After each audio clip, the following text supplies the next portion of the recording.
नमस्कार दोस्तों, एक बार फिर से आप सभी का आपके अपने YouTube चैनल यूपी एग्जाम मंत्रा पे स्वागत है। जैसा कि आप सभी को पता है, हम लोग बहुत बेहतरीन तरीके से रिवीजन के लिए अपना यूपी स्पेशल का जो है PYQs कर रहे हैं, जिसमें कि यूपी ट्रिपल एससी के द्वारा अभी तक जितने भी महत्वपूर्ण प्रश्न पूछे गए हैं सबको हम लोग कवर कर रहे हैं और बेहतरीन तरीके से उससे जुड़े हुए कुछ एडिशनल पॉइंट्स भी देख रहे हैं। अभी लास्ट टाइम में जितने पॉइंट आप लोग आसानी से रिवाइज कर सकते हो, जितने पॉइंट आप लोग आसानी से याद कर सकते हो, उतने ही पॉइंट्स आप लोगों को पढ़ाया जा रहा है। ऐसा नहीं कि बहुत ज़्यादा कंटेंट दे दिया जाता है, क्योंकि अगर बहुत ज़्यादा कंटेंट आपको दे भी दिया जाएगा तो देखने में तो बहुत अच्छा लगेगा, लेकिन आपके साथ में दो चीज़ें होंगी। आपको लगेगा कि हाँ बहुत अच्छा, कुछ लोगों को लगेगा बहुत टेंशन होने लगेगी, इतना ज़्यादा कंटेंट है। तो लास्ट टाइम में हम लोग फोकस करते हैं जो मोस्ट इंपॉर्टेंट चीज़ें होती हैं उन्हीं को पढ़ा जाए, उन्हीं को रिवाइज किया जाए, क्योंकि बहुत ज़्यादा कंटेंट आप एक समय में नहीं याद कर सकते हो 8-10 दिन के समय में, ठीक है। बाकी आशा करते हैं कि आप लोग की पढ़ाई बहुत बेहतरीन तरीके से चल रही होगी और आप लोगों से वही रिक्वेस्ट है जो डेली हम करते हैं कि टेंशन मत लीजिए, जितना हो पा रहा है उतना करिए, अपना 100% देने की कोशिश करिए। आपको डेली लगेगा कि आप अपना 100% नहीं दे पा रहे हो, सबको लगता है, सबके साथ होता है, लेकिन उस चीज़ को अपने दिमाग पर हावी मत होने दीजिए, क्योंकि अगर आप अपने दिमाग पर अपने टेंशन को हावी होने दे जाएंगे तो होगा क्या कि आपकी पढ़ाई नहीं होगी। जितना भी आप पढ़ पा रहे हैं, जो भी हो पा रहा है उतना पर्याप्त है। एक काम नहीं करना है, टेंशन नहीं लेना है, डिमोटिवेशन अपने अंदर नहीं लाना है, क्योंकि अगर आप डिमोटिवेटेड होंगे तो आपकी जो एनर्जी है, जो आपकी ऊर्जा है, वो कम पड़ जाएगी, ठीक है। तो फोकस करिए पढ़ाई पे, जितना हो रहा है उतना करिए, मॉक टेस्ट दीजिए, नंबर मत देखिए, चीज़ों को रिवीजन पे ज़्यादा फोकस करिए, जितना हो सके आप अभी अपना रिवीजन पे फोकस करिए, ठीक है। अभी आपके पास मान लीजिए आज कितनी तारीख है, आज 12 है। एक हफ्ते का समय अगर हम माने, ठीक है, एक हफ्ते का समय, एक हफ्ते से ज़्यादा आप नहीं पढ़ पाओगे, 7 दिन का अगर समय माने तो ये अपना 7 दिन पूरा 100% रिवीजन पे दीजिए, ठीक है। 100 नहीं तो 80% कम से कम अपना इन 7 दिनों का रिवीजन पे दीजिए, ठीक है। फोकस करिए अपनी पढ़ाई पे बेहतरीन तरीके से, आप सबका सिलेक्शन 100% फाइनली होगा, बस आपको टेंशन नहीं लेना है, ठीक है। चलिए पढ़ते हैं अपने प्रश्न के ऊपर। आज का हमारा जो पहला क्वेश्चन है वह एक उत्तर प्रदेश के निम्नलिखित में से किस शहर में अंतर्राष्ट्रीय हवाई अड्डा है। आपको बताना है कि ये यूपी के शहर हैं, इनमें से किन किन शहरों में अंतर्राष्ट्रीय हवाई अड्डा है।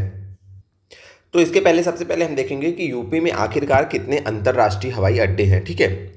जब हम वो देख लेंगे, हमको पता होगा कि यूपी में कितने अंतर्राष्ट्रीय हवाई अड्डे हैं, तो हम आसानी से इस प्रश्न को सॉल्व कर लेंगे। तो पहले वो लोग कमेंट करके बताएं जिन्होंने पढ़ रखा है, तो वो बताएं कि कितनी संख्या है इनकी यूपी में, यानी कि कुल मिला के कितने अंतर्राष्ट्रीय हवाई अड्डे हैं, ठीक है।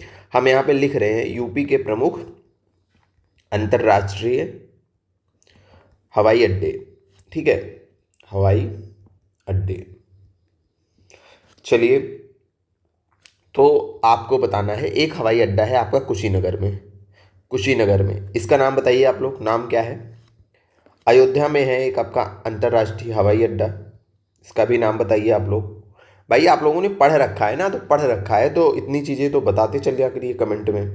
गौतम बुद्ध नगर में आपके है, ठीक है, गौतम बुद्ध नगर मतलब नोएडा, और लखनऊ में एक है आपके, लखनऊ के साथ एक आपका वाराणसी में भी है, एक आपका कहाँ है, एक आपका वाराणसी में भी है। सबका नाम बताइए आप लोग फटाफट कमेंट करके। चलिए, कुशीनगर में जो है उसको तो कुछ नहीं याद रखना, उसका नाम ही है कुशीनगर अंतर्राष्ट्रीय हवाई अड्डा, ठीक है, इसका कुशीनगर अंतर्राष्ट्रीय हवाई अड्डा नाम है। अयोध्या में जो है इसका नाम है महर्षि वाल्मीकि, आगे वही जोड़ लीजिएगा, अंतर्राष्ट्रीय हवाई अड्डा, ठीक है। और गौतम बुद्ध नगर में जो है उसका नाम है नोएडा इंटरनेशनल एयरपोर्ट, वही अंतर्राष्ट्रीय हवाई अड्डा, ठीक है, नोएडा इंटरनेशनल एयरपोर्ट या नोएडा अंतर्राष्ट्रीय हवाई अड्डा, आगे जोड़ लीजिएगा। जेवर एयरपोर्ट इसका नाम से भी जाना जाता है, जेवर एयरपोर्ट, ठीक है। ये अभी निर्माणाधीन है, आपको ये बात भी याद रखनी है कि ये अभी निर्माणाधीन है।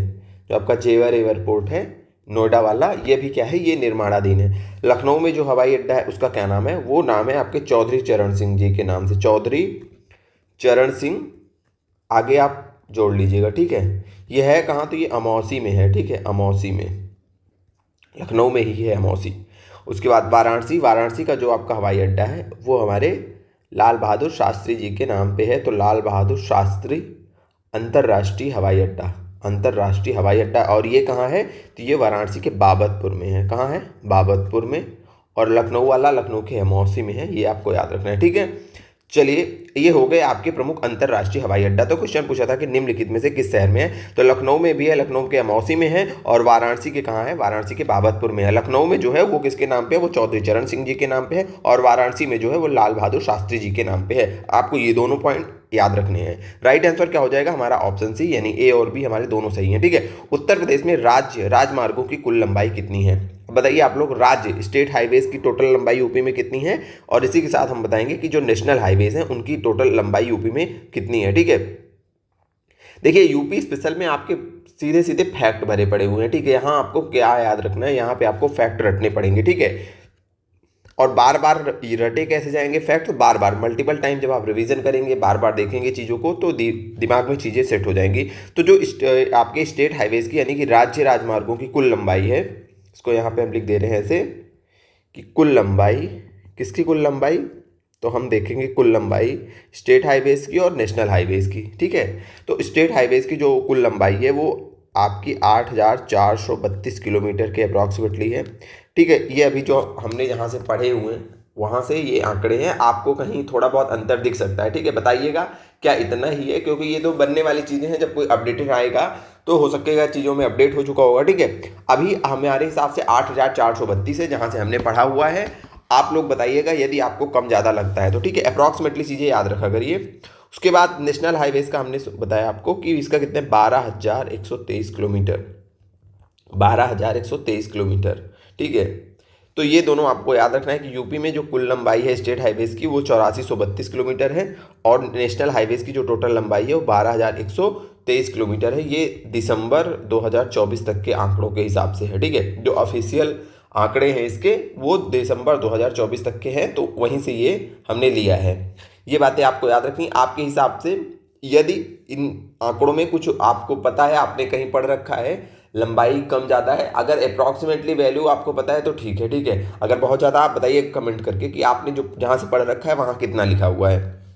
तो इसके हिसाब से जो हमारा राइट आंसर हो जाएगा, किसका पूछ रहा है, राज्य राजमार्गों का पूछ रहा है, तो राज्य राजमार्गों मतलब स्टेट हाईवेज की टोटल लेंथ कितनी है, तो 8432 किलोमीटर। ये बातें आपको याद रखनी है। अच्छा, एक बात और बताइएगा कि जो राष्ट्रीय राजमार्ग यानी कि नेशनल हाईवेज के हिसाब से, जो नेशनल हाईवेज की हमने लंबाई बताई, इस लंबाई के हिसाब से यूपी का देश में कौन सा स्थान है, तो मतलब कि टोटल जो लंबाई हो गई, इसको हम लिख दे रहे हैं कि नेशनल हाईवेज की लंबाई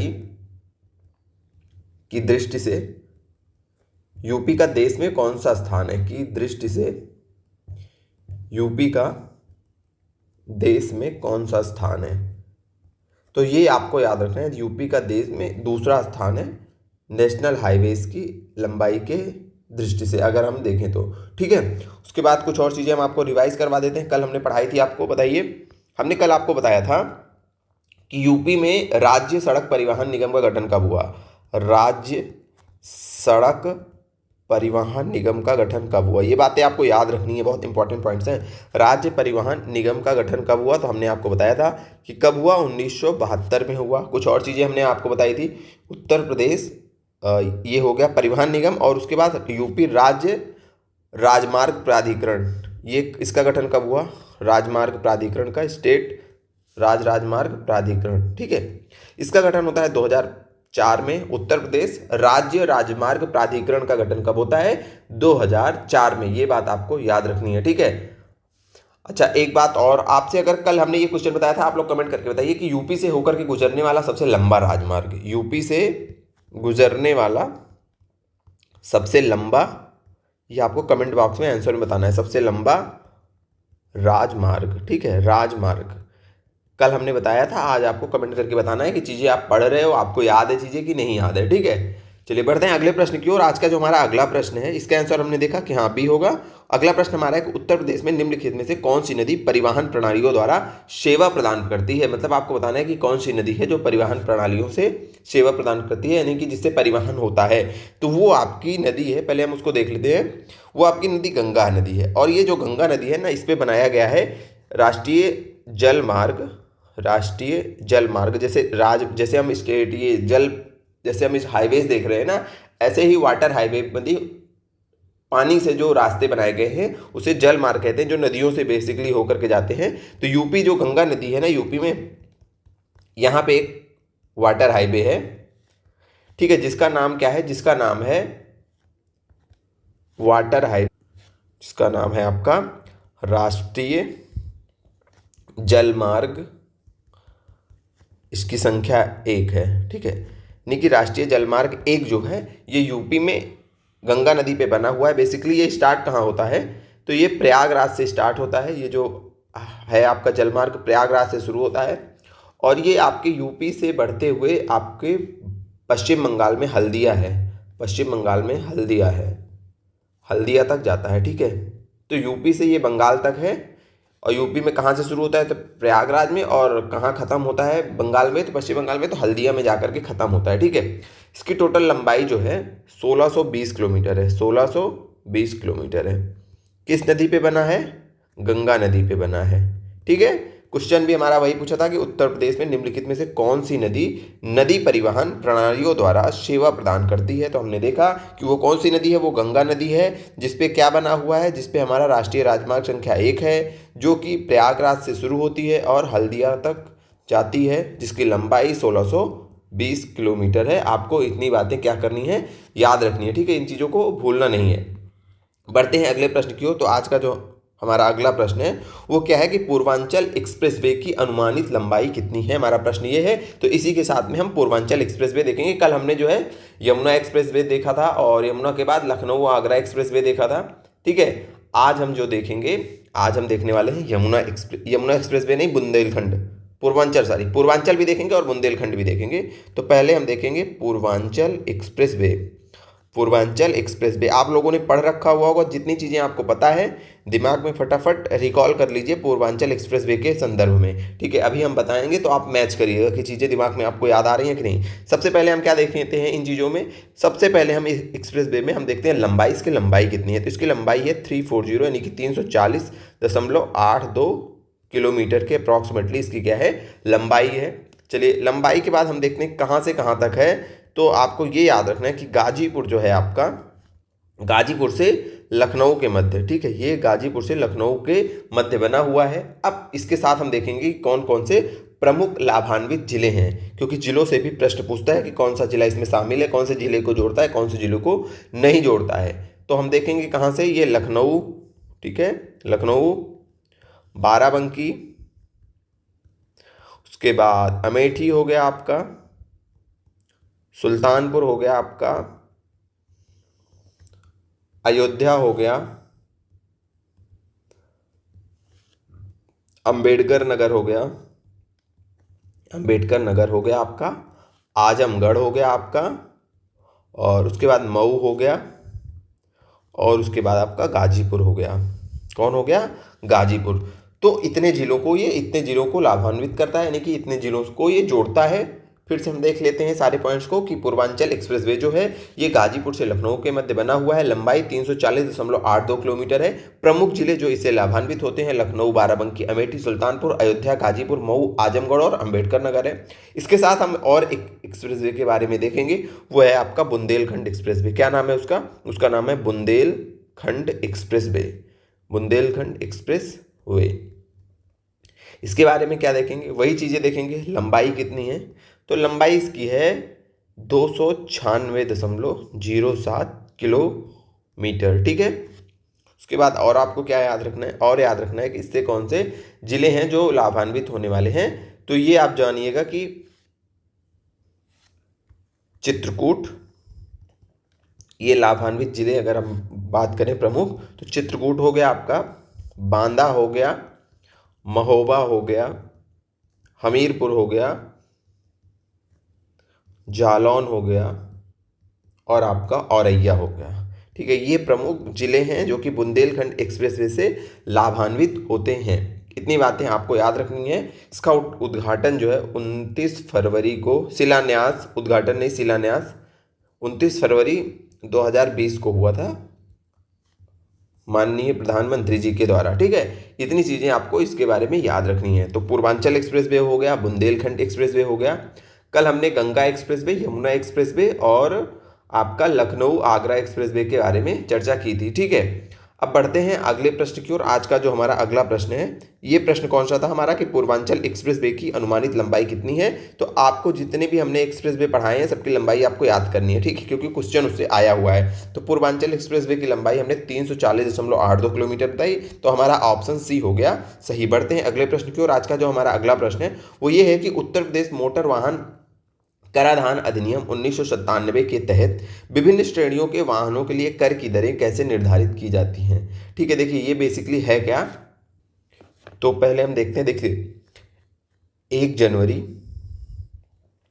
1997 को आपका एक अधिनियम प्रकाशित किया जाता है जिसका नाम होता है उत्तर प्रदेश मोटर वाहन कराधान अधिनियम।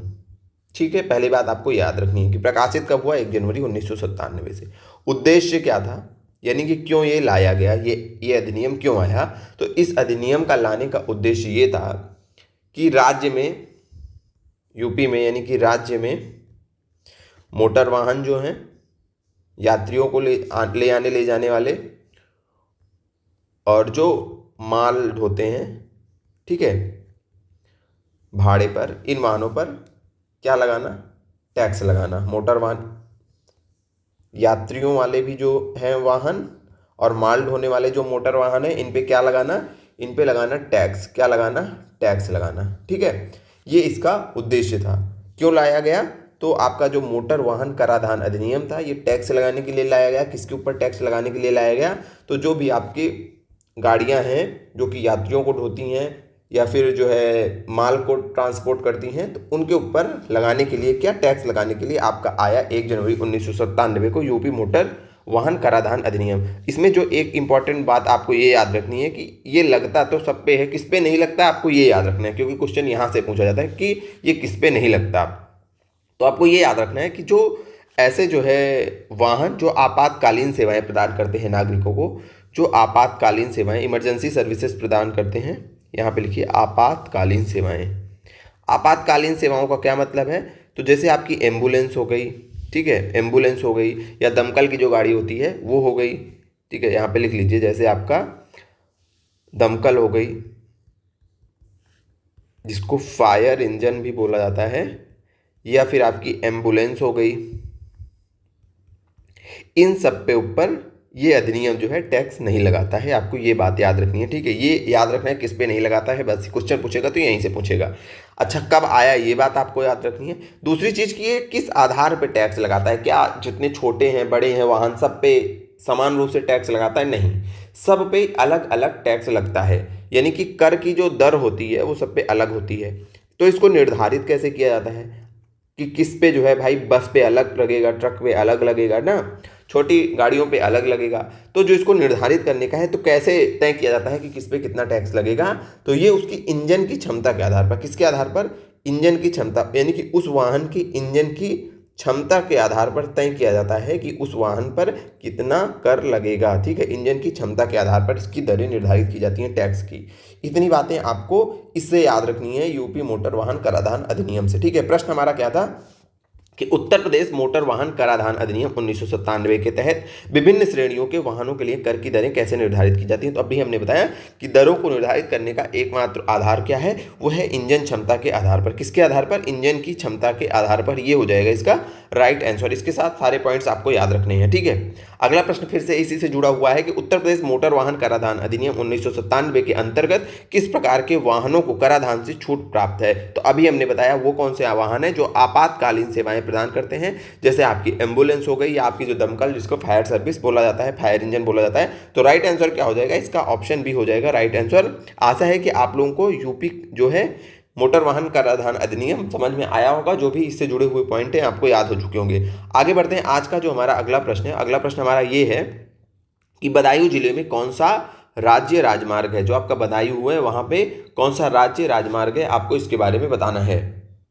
पहला ऑप्शन है UP SS 29, UP state highway, SS का मतलब स्टेट हाईवे होता है, ठीक है, 29, उसके बाद 18, उसके बाद 25, उसके बाद 22। तो इसका जो राइट आंसर हो जाएगा, बदायूं पूछ रहा है तो बदायूं से जो होकर के गुजरता है वो है आपका यूपी स्टेट हाईवे जिसकी संख्या है 18। ठीक है, यूपी SS 18 ये कहाँ से कहाँ को जोड़ता है, तो हम यूपी SS 18 के बारे में देख लेते हैं कुछ और पॉइंट्स। तो ये है आपका इसको मेरठ बदायूं मार्ग बोला जाता है, मेरठ बदायूं मार्ग, ये बात आपको याद रखनी है, ठीक है। शुरू कहाँ होगा, शुरू होगा मेरठ से, मेरठ से शुरू होकर कहाँ जाएगा, हापुड़ जाएगा, हापुड़ से बुलंदशहर जाएगा, बुलंदशहर, बुलंदशहर में जो नरोरा है उसको जोड़ता है ये, ठीक है, नरोरा। उसके बाद ये आ जाता है मेरठ, हापुड़, बुलंदशहर, बदायूं, ठीक है। इतने जिलों को ये जोड़ता है, जो आपका स्टेट हाईवे 18 है। तो वही क्वेश्चन में पूछा था कि बदायूं जिले से कौन सा गुजरता है, तो ये आपका 18 है, ठीक है। 29 जो है यूपी स्टेट हाईवे, जो यहाँ पे 29 लिखा हुआ है, इसके बारे में भी देख लीजिए। ये आपका, इसको बोलते हैं लिपुलेख एटा मार्ग, लिपुलेख एटा मार्ग किन किन जिलों से होकर के गुजरता है, ठीक है। तो ये याद रखना है कि ये मुख्य रूप से पीलीभीत, शाहजहांपुर और उसके साथ में आपको याद रखना है फर्रुखाबाद, ठीक है। जो आपका स्टेट हाईवे 29 है, ये लिपुलेख एटा मार्ग से नाम से जाना जाता है। पीलीभीत, शाहजहांपुर और फर्रुखाबाद जो जिले हैं, इनको ये जोड़ता है। उसके बाद स्टेट हाईवे 25 भी लिखा हुआ है, 25 के बारे में भी देख लेंगे कुछ पॉइंट। इसको बोला जाता है पालिया लखीमपुर, पालिया लखीमपुर लखनऊ मार्ग, ठीक है, लखनऊ मार्ग। ये आपके किन किन शहरों को जोड़ता है, तो याद रखना है आपको किन किन जिलों को जोड़ता है। तो शाहजहांपुर, शाहजहांपुर, हरदोई। देखिए हमें पता है कि आप लोगों को लग रहा होगा कि फैक्ट बहुत ज़्यादा हैं, कैसे याद होंगे, तो इन चीज़ों को रटा नहीं जाता। इन चीज़ों को बार बार रिवाइज करिए। ये मत सोचिए कि एक दिन में रट जाएंगे, आप एक दिन में रट भी लेंगे तो तीसरे दिन फिर भूल जाएंगे। इनको पढ़ने का एक ही तरीका होता है कि बार बार आप लोग पढ़ते रहिए, ठीक है, बार बार पढ़ते रहिए। यूपी स्पेशल में केवल फैक्ट ही फैक्ट है, अधिकांशतः आपको फैक्ट ही याद करने हैं, ठीक है। तो ये आपको हो गया स्टेट हाईवे 25, ठीक है। इतनी बातें आपको याद रखनी है। अब बढ़ते हैं अगले प्रश्न की ओर। अगला जो हमारा प्रश्न है वो भी है कि 1 जून 1972 को उत्तर प्रदेश में किस संगठन का गठन किया गया। अभी हमने ऊपर बताया था कि 1972, 2004 2 साल हमने आपको याद करने के लिए बोले थे। तो इसका आंसर क्या हो जाएगा, इसका आंसर हमारा हो जाएगा ऑप्शन बी कि उत्तर प्रदेश राज्य सड़क परिवहन निगम कब स्थापित हुआ, आपका 1972 में स्थापित होता है। ऊपर ही हमने बताया था आपको। याद आ रही हैं चीज़ें कि नहीं याद आ रही हैं? जितनी चीज़ें हम आपको बताया करें एडिशनल पॉइंट, उन सबको याद कर लिया करें। देखिए, राज्य सड़क परिवहन निगम 1972, राज्य राजमार्ग प्राधिकरण 2004, दोनों में कंफ्यूज मत होइएगा, ठीक है। वो सड़क परिवहन निगम है और ये राजमार्ग प्राधिकरण है। ये दोनों पॉइंट आपको क्या करने हैं, याद रखने हैं। बढ़ते हैं अगले प्रश्न की ओर। जो हमारा आज का अगला प्रश्न है वो क्या है, वो है हमारा कि किस राज्य राजमार्ग को लखनऊ आजमगढ़ बलिया मार्ग के नाम से जाना जाता है।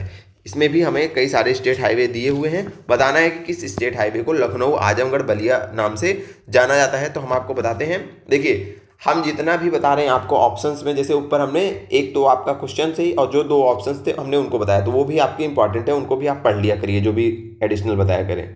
सबसे पहले हम इसका आंसर देखेंगे। तो इसका जो आंसर होगा वो हमारा होने वाला है आपका स्टेट हाईवे 34, यानी कि ऑप्शन बी, ये होगा इसका आंसर, लखनऊ आजमगढ़ बलिया मार्ग। अब हम जितने हमारे इसमें लिखे हुए हैं सबके बारे में हम देख लेते हैं जो इंपॉर्टेंट है।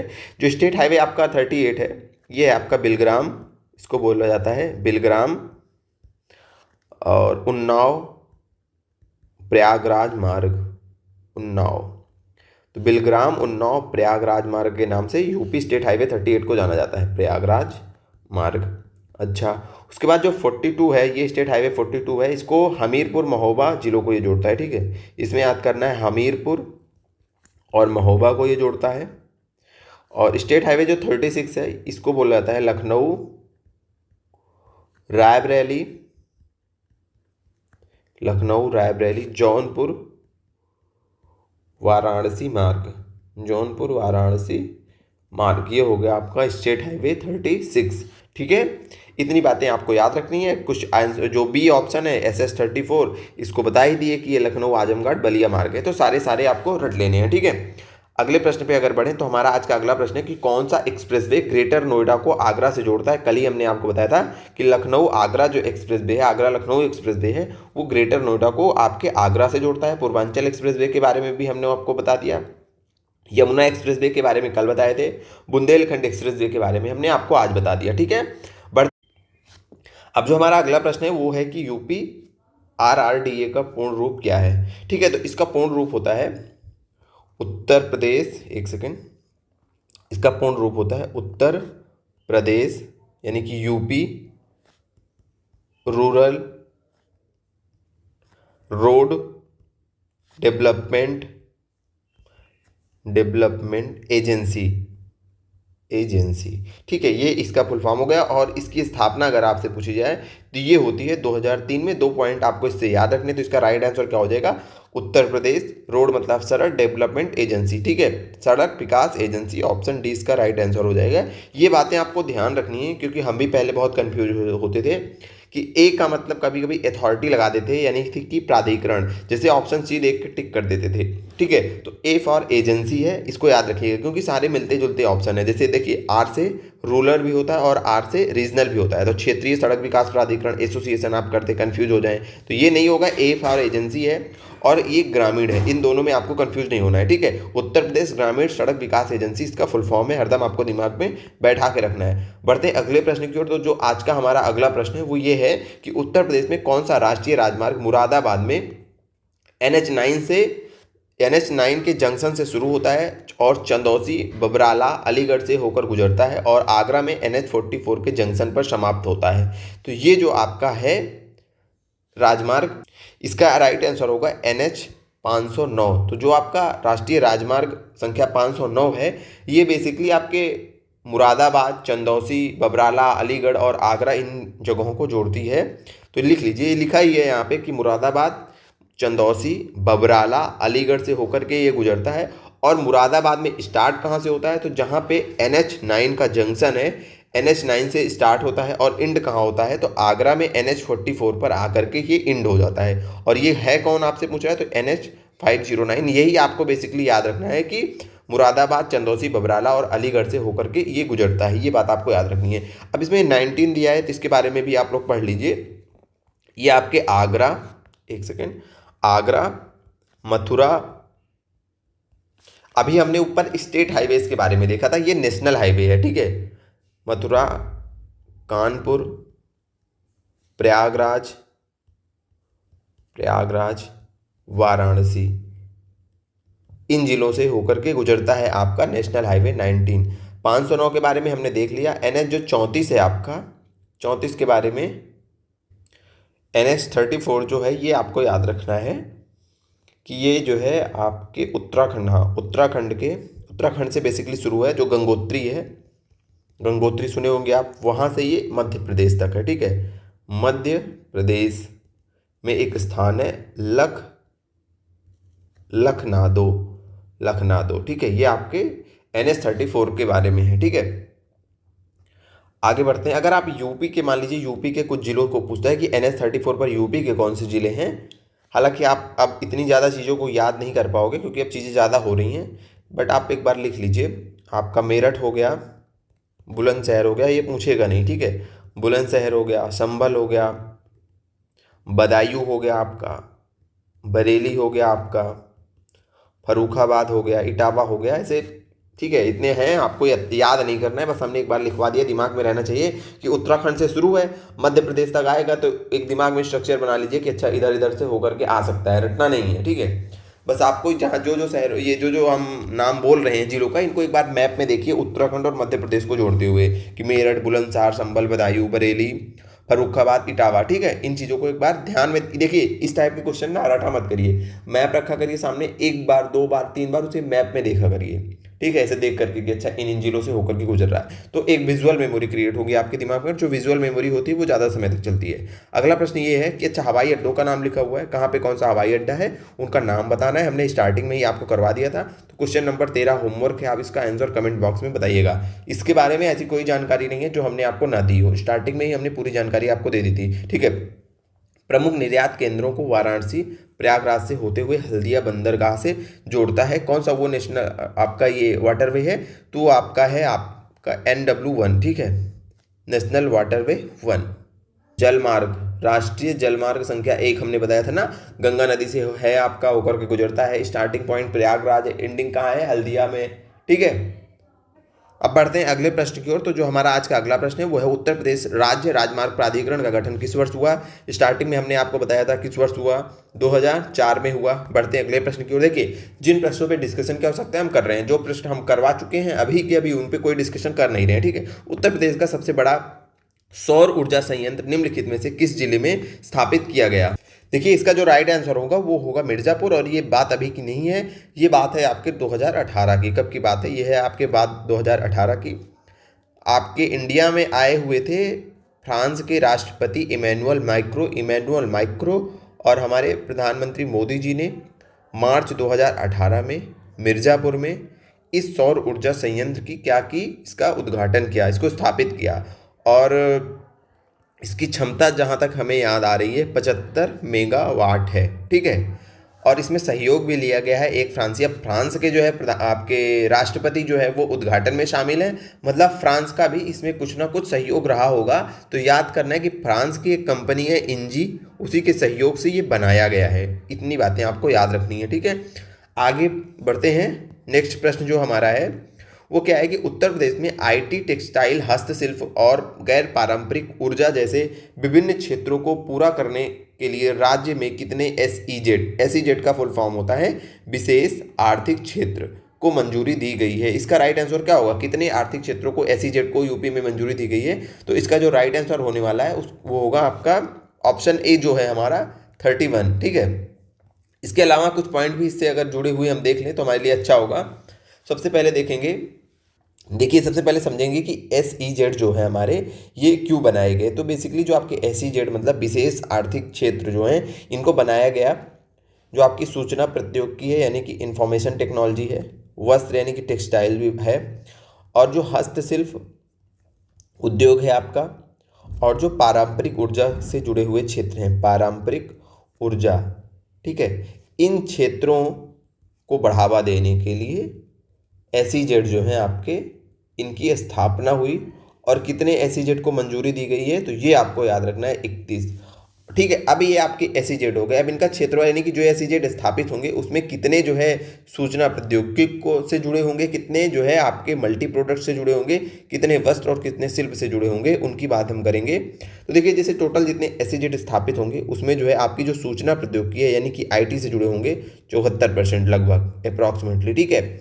मल्टी प्रोडक्ट्स मतलब बहु उत्पाद, मतलब जहाँ पे कई सारे उत्पाद से जो जुड़े होंगे, जहाँ पे कई सारे उत्पादों को प्रोत्साहन दिया जाएगा, वो आपके लगभग 20% ऐसे स्थापित किए जाएंगे एसईजेड जहाँ पे बहु उत्पाद होगा, ठीक है। और आईटी से जुड़े हुए 74%, वस्त्र और हस्तशिल्प से जुड़े हुए जो है लगभग 3%, वस्त्र और हस्तशिल्प इनसे जुड़े हुए आपके एसईजेड की जो होगी लगभग 3% एसईजेड इनसे जुड़े होंगे। और अभी हमने बताया एक क्षेत्र इसमें और है गैर पारंपरिक ऊर्जा, ये भी लगभग 3% आपको याद रखना है इससे भी, ठीक है। तो ये आपका हो गया 100%, इसको जोड़ेंगे तो आपको 100% मिलेगा। याद रखना है कि 20% बहुउत्पाद, आईटी सेक्टर 74%, वस्त्र एवं हस्तशिल्प 3%, गैर पारंपरिक ऊर्जा 3%, ठीक है। इतनी बातें आप याद रखिएगा बस। बढ़ते हैं अगले प्रश्न की ओर। हमारा आज का जो अगला प्रश्न है कि उत्तर प्रदेश सरकार ने एक स्वायत्त संस्था के रूप में अतिरिक्त ऊर्जा स्रोत विभाग के अंतर्गत गैर पारंपरिक ऊर्जा विकास एजेंसी, ठीक है, इसका निर्माण कब किया। तो इसका निर्माण पहला ऑप्शन है जनवरी 1984, मई 1993, दिसंबर 1982, अप्रैल 1983। तो इसका निर्माण इस विभाग का निर्माण कब किया गया, तो अप्रैल 1983 में आपके गैर पारंपरिक ऊर्जा विकास एजेंसी का जो है निर्माण उत्तर प्रदेश सरकार करती है। कब करती है, तो अप्रैल 1983 में। बातें आपको याद रखनी है। बढ़ते हैं अगले प्रश्न की ओर। आज का जो हमारा अगला प्रश्न है कि निम्नलिखित में से कौन सा नाभिकीय संयंत्र उत्तर प्रदेश में नहीं है। आपको बताना है कि यहाँ पे नाभिकीय संयंत्रों का नाम लिखा है, बताना है कि कौन सा अच्छा उत्तर प्रदेश में है, हमें बताना है, ठीक है। उत्तर प्रदेश में है तो आप सबको पता होगा कि उत्तर प्रदेश में जो है आपका वो नरौरा है। कहाँ है, यूपी में। कैगा कहाँ है, कैगा कर्नाटक में है, सबको पता होगा। कलपक्कम कहाँ है, कलपक्कम तमिलनाडु में है, और काकरापारा कहाँ है, तो ये आपके गुजरात में है। इसी के साथ हमने इन सबको देख लिया। बढ़ते हैं अगले प्रश्न की ओर। आज का जो हमारा अगला प्रश्न क्या है, अगला प्रश्न है कि उत्तर प्रदेश की कौन सी नदी भगवान राम की कथा से जुड़ी हुई है और अयोध्या शहर से होकर के बहती है, किसी को बताने की आवश्यकता नहीं होगी। यह है आपका होमवर्क, ध्यान से पढ़िएगा क्वेश्चन। ये तो जो कभी यूपी स्पेशल नहीं पढ़ा होगा वो भी बता देगा कि कौन सी नदी भगवान राम की कथा से जुड़ी हुई है और अयोध्या शहर से होकर के बहती है, बताना है। अगला प्रश्न है कि उत्तर प्रदेश के 28 जिलों से होकर के कौन सी नदी बहती है, तो वो कौन सी नदी है आपकी, वो है आपकी गंगा नदी। इसका राइट आंसर क्या हो जाएगा आपकी गंगा नदी। इस गंगा नदी से जुड़े हुए अगर हम कुछ और पॉइंट देखें, यहीं पे देखेंगे, ठीक है, गंगा नदी से जुड़े हुए अगर हम कुछ और पॉइंट देखें तो ये आपको याद रखनी है,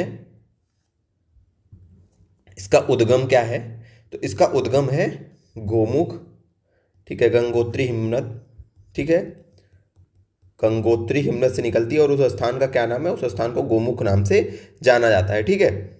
और याद क्या करना है, इसकी प्रमुख सहायक नदियां आपको पता ही होंगी, रामगंगा हो गई, घाघरा हो गई, गंडक हो गई, बूढ़ी गंडक हो गई, बागमती, कोसी, यमुना, ये सब इसकी प्रमुख सहायक नदियां। ज्योग्राफी का टॉपिक है, बस आपको एक बार याद दिलवा दे रहे हैं, ठीक है, ये आपको याद रखना है। अच्छा, इसके बाद हम देखेंगे उत्तर प्रदेश की कुछ और प्रमुख नदियों के बारे में, ठीक है। यहाँ पे देखते हैं उत्तर प्रदेश की कुछ और प्रमुख नदियों के बारे में, क्योंकि नदियों से क्वेश्चन आते हैं। तो यूपी की प्रमुख नदियाँ आप हेडिंग डालिए, प्रमुख नदियाँ ऐसे लिख लीजिए, ठीक है। सबसे पहले हम देखेंगे गंगा नदी, पहले हम देखेंगे आपकी यमुना नदी। यमुना नदी, यमुना नदी के बारे में आप सबको पता ही है। उद्गम कहाँ से होता है, तो उद्गम इसका होता है बंदर पूंछ, ठीक है, यमुनोत्री हिमनद, यमुनोत्री हिमनद। हमें आशा है कि आप सब लोग ये पॉइंट्स पढ़े होंगे ज्योग्राफी में, ठीक है। बस हम आपका एक बार यहाँ पे आ गया तो हम आपको रिवाइज करवा दे रहे हैं, ठीक है। अच्छा, यूपी ये पूछता है कि ये नदी किस जो है प्रमुख यूपी के शहर से होकर के निकलती है। तो जैसे आपका सहारनपुर हो गया, सहारनपुर में बहती है, शामली हो गया, बागपत हो गया, गाजियाबाद हो गया, आपका गौतम बुद्ध नगर हो गया, आपका अलीगढ़ हो गया, ठीक है, अलीगढ़ हो गया, मथुरा हो गया, आगरा हो गया, इटावा हो गया, औरैया हो गया, जालौन हो गया, ठीक है। बाकी आप लोग देख लीजिएगा, जालौन, हमीरपुर, बांदा, फतेहपुर एवं प्रयागराज, इन सभी जगहों से होकर के बहती है, ठीक है। अब यहाँ इतना लिखवाने का कोई मतलब है नहीं। और यमुना नदी से जुड़े हुए कुछ इंपॉर्टेंट पॉइंट अगर आपको बताएं तो यमुना नदी की एक सहायक नदी है चंबल। तो पूछा जाता है कि चंबल से ये कहाँ मिलती है, तो इटावा में जो है चंबल से ये मिलती है, इटावा में चंबल से मिलती है, ठीक है। ये बात आपको याद रखना है यमुना नदी के बारे में। और अगर कुछ बात बताएं यमुना नदी के बारे में तो हाँ, बांदा में ये जो है, एक बात और याद रखना है, इसकी एक और प्रमुख सहायक नदी है जिसका नाम है केन। जिसका क्या नाम है, केन नदी से। तो केन नदी से कहाँ मिलती है, बांदा में, ठीक है। केन नदी से कहाँ मिलती है यमुना, तो केन नदी से मिलती है बांदा में, ठीक है। आगे बढ़ते हैं, एक दो और नदियों के बारे में अगर देख लें हम, ठीक है, क्योंकि क्लास खत्म होने वाली है। अच्छा, सारे प्रश्न देख लेते हैं फिर हम नदियों को देखेंगे। प्रश्न अगला हमारा ये है कि सारनाथ जो अशोक स्तंभ के लिए प्रसिद्ध है, वाराणसी से 10 किलोमीटर उत्तर पूर्व में किन दो नदियों के संगम पर स्थित है। यानी कि जो आपका सारनाथ है ये किन दो नदियों के संगम पर स्थित है, ठीक है, आपको ये बताना है। तो जो सारनाथ है हमारा, ये जो है वरुणा नदी और गंगा नदी के संगम पर स्थित है, गंगा और वरुणा के संगम पर स्थित है। ऑप्शन सी है हमारा इसका राइट आंसर, ठीक है। अब इसी के साथ 22 प्रश्न थे, आज हमने 22 प्रश्न को देख लिया। अब इसके साथ हम क्या देख रहे हैं, यूपी की प्रमुख नदियों को देख रहे हैं। 2-4 प्रमुख नदियों के बारे में हम और देख लेंगे, ठीक है। रामगंगा का अगर आपसे उद्गम पूछा जाए, क्या पूछा जाए, उद्गम, तो याद रखना है कि जो हिमालय की दूधा टोली श्रेणी है, दूधा टोली श्रेणी, ठीक है, स्थान का नाम बताएं तो पौड़ी गढ़वाल, यहाँ से इसका क्या है, उद्गम है। एक बात आपको और याद रखना है कि पूछा जाता है कि जिम कॉर्बेट जो आपका नेशनल पार्क है, जिम कॉर्बेट नेशनल पार्क से कौन सी नदी होकर के गुजरती है, तो आपकी रामगंगा नदी है, जिम कॉर्बेट नेशनल पार्क से होकर के गुजरती है, ठीक है। उसके बाद एक और नदी है शारदा नदी, के बारे में कुछ पॉइंट आपको याद रखना है, ठीक है। जितना बता रहे हैं उतनी चीज़ें याद रखिए।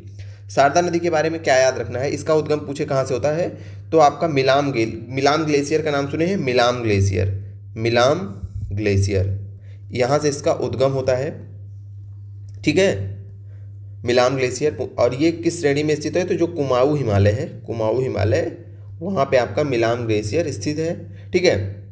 स्टार्टिंग में इसको जो है आपकी जो ये नदी है शारदा नदी है, स्टार्टिंग में इसको काली गंगा के नाम से जाना जाता है, काली गंगा के नाम से जाना जाता है। एक बात और याद रखनी है कि पीलीभीत जो आपका यूपी का जिला है, पीलीभीत से नेपाल की सीमा निर्धारित करती है यही नदी। नेपाल की सीमा का निर्धारण कौन सी नदी करती है? तो शारदा नदी, इसलिए भी इंपॉर्टेंट है। नेपाल की सीमा का निर्धारण, ये बात आपको याद रखनी है, ठीक है। ये मिलती कहाँ है? तो ये जाती है, जो शारदा नदी है आपकी घाघरा नदी में मिल जाती है, ठीक है। और वो जो घाघरा और शारदा का संगम है ये होता कहाँ है, आपसे ये भी पूछा जाता है। तो घाघरा और शारदा का जो संगम है ये आपका एक घाट है, इसका नाम है बहराम घाट, ठीक है, बहराम घाट में। तो शारदा आ गई, तो अब शारदा को भी यहीं से देख लेते हैं, सॉरी घाघरा को भी देख लेते हैं। तो जो आपकी घाघरा नदी है, इस घाघरा नदी का जो उद्गम होता है, उद्गम कहाँ से होता है? उसका उद्गम होता है मापचा चुंगो ग्लेशियर, हिमनद ये है आपका, और ये है कहाँ? ये आपके तिब्बत में है, ठीक है, तिब्बत में है। इसको और किस नाम से जाना जाता है? तो इसको सरयू नाम से भी जाना जाता है, सरयू के नाम से भी इसको जाना जाता है। अयोध्या नगर, जो अयोध्या हमने स्टार्टिंग में ऊपर पूछा था ना, उसका भी आंसर यहीं से देख लीजिए। वैसे तो आप सबको पता होगा, अयोध्या जो है सरयू नदी के किनारे अवस्थित है, आप लोगों को इस बात के बारे में पता ही होगा, ठीक है। चलिए, ये हो गई कुछ प्रमुख नदियां। इसके बाद आपने पढ़ रखा होगा यूपी स्पेशल में अन्य प्रमुख नदियों के बारे में, ठीक है। अब हम आपको कहिए तो कुछ होमवर्क दे दें अगर आप लोग करना चाहें तो, बाकी क्लास को यहीं पे समाप्त करते हैं। एक नदी के बारे में हम सोच रहे हैं आपको और पढ़ा दें, बता दें, वो है आपकी चंबल नदी। कौन सी नदी है? चंबल नदी, इंपॉर्टेंट है। चंबल नदी के बारे में भी देख लीजिए कुछ पॉइंट्स को। तो चंबल नदी का आपसे अगर उद्गम पूछा जाए, उद्गम कहाँ से होता है? तो याद रखना है जनापाव पहाड़ी महू, ये आपके मध्य प्रदेश में है, ठीक है, मध्य प्रदेश में। चंबल नदी जो है आपका मध्य प्रदेश, राजस्थान, यूपी, इन तीनों राज्यों की सीमा को भी निर्धारित करती है, सीमा का निर्धारण। इस नदी पे कई सारे इंपॉर्टेंट बांध बने हुए हैं जिससे क्वेश्चन आते हैं, वो आपको याद रखना है। गांधी सागर बांध, और राणा प्रताप सागर, राणा प्रताप सागर, जवाहर सागर, जवाहर सागर, ये प्रमुख इस पे बांध बने हुए हैं, ये भी आपको याद रखना है। सबसे इंपॉर्टेंट पॉइंट जो आपको याद रखना है कि चंबल नदी जो है ये अपने बीहड़ों के लिए प्रसिद्ध है। किसके लिए प्रसिद्ध है? बीहड़ों के लिए प्रसिद्ध है। चंबल पूछता है किस नदी पे बीहड़ है, तो वो आपको याद रखना है कि जो चंबल नदी है ये अपने बीहड़ों के लिए प्रसिद्ध है। और आपको याद रखना है लास्ट में आके ये कि ये यूपी में आती है। कहाँ पे आती है? यूपी में आती है। और एक स्थान है इटावा, एक जिला है इटावा, इटावा में ये यमुना नदी से मिल जाती है, यमुना से मिल जाती है, आपको ये याद रखना है, ठीक है, मिल जाती है। एक नदी और याद कर लीजिए इसी के साथ में, अगर इतना कर लिए हैं, बेतवा है, बेतवा के बारे में भी कुछ पॉइंट आपको बता देते हैं। बेतवा नदी का अगर आपसे पूछा जाए कि इसका उद्गम कहाँ हुआ, तो कुमरा गांव से, ठीक है, कुमरा गांव ये आपके मध्य प्रदेश में है, ठीक है, मध्य प्रदेश में है। ये यूपी के कुछ जिलों से होकर के बहती है, जैसे कि आपके झांसी हैं, औरैया हो गया, जालौन हो गया, और आपका हमीरपुर हो गया। इन जिलों से होकर के ये नदी बहती है, ठीक है। और यहीं हमीरपुर में आकर के ये यमुना से मिल जाती है, ठीक है, यमुना से मिल जाती है हमीरपुर के समीप में, यमुना से मिल जाती है आपके कहाँ पे? हमीरपुर के समीप में आकर के। ये बात आपको याद रखनी है, ठीक है। अच्छा, एक क्वेश्चन ये कहीं सी परीक्षा में पूछा गया था कि किस नदी को आपके वेत्रवती के नाम से जाना जाता है। तो वेत्रवती जो आपकी नदी है वो आपकी बेतवा ही है, ठीक है। संस्कृत में इसको वेत्रवती के नाम से जाना जाता है, संस्कृत में इसका क्या है? इसका नाम है। ये बात आपको याद रखनी है।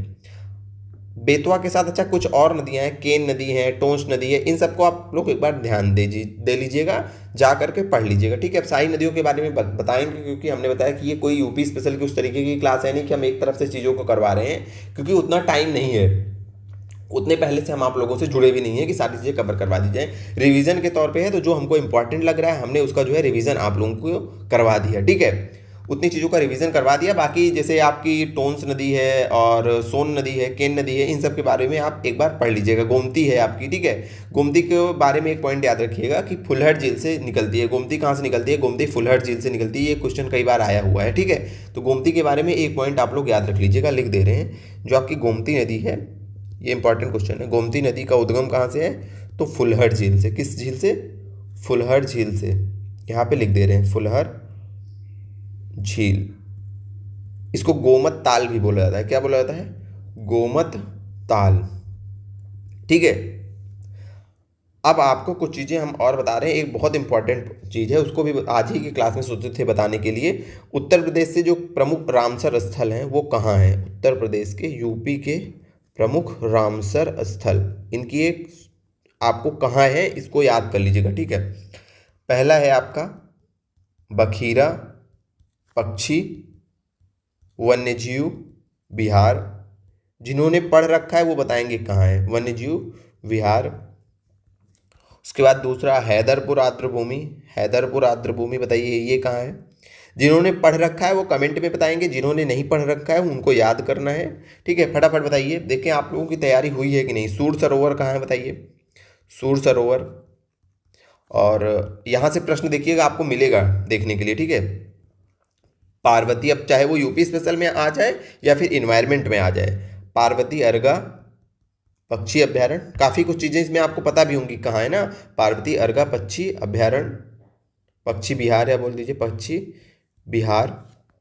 उसके बाद शमान पक्षी बिहार, शमान पक्षी बिहार। समसपुर पक्षी बिहार, समसपुर पक्षी बिहार, ये भी आपको याद रखना है। इसके बाद एक और है, उसका नाम है सांडी पक्षी बिहार, सांडी पक्षी बिहार। ठीक है। राइटिंग पे मत देखिएगा क्योंकि उसी स्पीड में बोल रहे हैं, उसी स्पीड में लिख रहे हैं, तो थोड़ा सा हो सकता है कि राइटिंग कम अच्छी हो। उसके बाद आप लोग याद कर लीजिए नवाबगंज पक्षी बिहार। ठीक है। उसके बाद एक आपको याद रखना है और सरसई नवार झील, ये सरसई नवार झील। ठीक है। और एक और आपका है आर्द्रभूमि, उसको बोला जाता है ऊपरी गंगा नदी, ऊपरी गंगा नदी। कहाँ से कहाँ तक? ये कोई एक जगह नहीं है, ये आप याद रखना है कि ब्रज घाट से नरोरा तक, ब्रज घाट से नरोरा तक इसका विस्तार, नरोरा तक। ठीक है। अब यहाँ पे देखेंगे जो कहीं ना कहीं ये आपका, इसको याद रखिएगा बस कि ऊपरी गंगा नदी भी आपका आर्द्रभूमि स्थल है। उसके बाद इन सब की लोकेशन याद करिए कि कहाँ है, ये इंपॉर्टेंट है। तो बताइए बाखिरा पक्षी वन्यजीव विहार कहाँ है? जिन्होंने पढ़ रखा है तो उनका आंसर क्या होना चाहिए? संत कबीर नगर। जैसे ही हम बोलें बाखिरा पक्षी वन्यजीव विहार, आपके दिमाग में क्या आना चाहिए? संत कबीर नगर। जैसे ही हम बोले हैदरपुर आर्द्रभूमि तो आपके दिमाग में क्या आना चाहिए? मुजफ्फरनगर और बिजनौर। क्या आना चाहिए? मुजफ्फरनगर और बिजनौर। आ रहा है दिमाग में तो आपका रिवीजन बहुत अच्छा है, नहीं आ रहा है तो जाके फिर से पढ़िए, यहीं पे पढ़ा दे रहे हैं इसीलिए। सूर सरोवर कहाँ है? तो आपके दिमाग में फटाक से आना चाहिए आगरा। पार्वती अर्गा सबसे सरल, गोंडा कई बार आ चुका है। शमान कहाँ है? तो मैनपुरी में है। ठीक है, मैनपुरी में है। और शमसपुर कहाँ है? ये भी कई बार आ चुका है क्वेश्चन, आपके रायबरेली में है। सांडी कहाँ है? तो ये आपके हरदोई में है। नवाबगंज पूछा जाए कहाँ से है तो उन्नाव में है। सरसाई नवार कहाँ है? तो ये आपके इटावा में है। ठीक है। अब इतने आर्द्रभूमि स्थल जो है रामसर स्थल यूपी के हैं, इनको आपको याद रखना है, इनकी लोकेशन की ये कहाँ पे है। ठीक है। इसी के साथ आज की क्लास यहीं पे समाप्त करते हैं। आशा है कि आप सबको क्लास अच्छी लगी होगी। क्लास में यदि आपको कोई फैक्चुअल एरर यानी कि कोई त्रुटि आपको महसूस होती है तो कमेंट में जरूर करके बताइएगा, उसका आंसर हम आपको देंगे। वैसे पूरी कोशिश यही रहती है कि किसी भी प्रकार की कोई त्रुटि ना होने पाए, लेकिन अब ह्यूमन नेचर है, कभी कभी होता है कि आदमी बोलते लिखते टाइम, या फिर हम भी तो ऐसी तो है नहीं कि सारी चीज़ें ऐसे मेमोरी में सेव है। ठीक है। तो कभी कभी हो सकता है कि बताने में, समझाने में कहीं ना कहीं कोई कुछ गलती हो जाती है, वैसे हम कोशिश करते हैं कि ना हो।